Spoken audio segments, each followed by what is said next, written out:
Hi, friends. I had an epiphany today, and I just have to share it with you. I was reading a letter that a friend of mine posted from a friend of hers in Italy. And this person in Italy was saying that today, Italy is in a certain place, but 3 weeks ago, Italy was in the place where we are in the US now. And she was saying that back then, she was thinking, oh, this thing is so inconvenient and I don't want to have to stop living my life. But today, she regrets not taking more steps to stop it 3 weeks ago. And she's trying to give us a message from our future. And it hit me, listening to that letter, that we're looking at this thing backwards. So I wrote down a little something and I'm going to read it. My friends and even my family are viewing this thing backwards. It's in our nature as Americans to say, I'm not going to let this thing control me. But I suggest that is a defensive position, and we don't want to play defense against this enemy. I suggest it is in our DNA as Americans, when faced with a powerful enemy, to go on the offense, to wipe out a threat, rather than being on the defense, hoping it will go away on its own. So what does the offense look like in this case?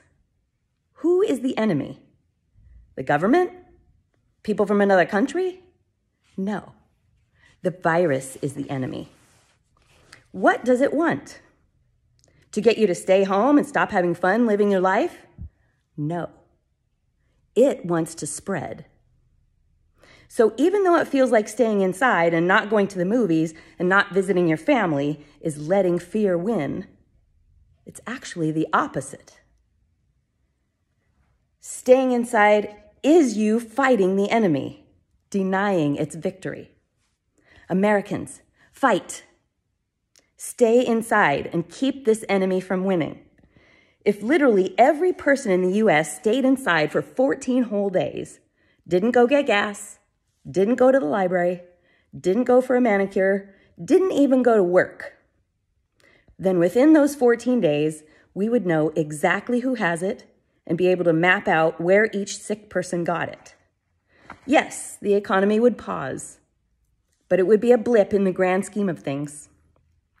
Infected people would be identified and isolated. Sick people would be treated.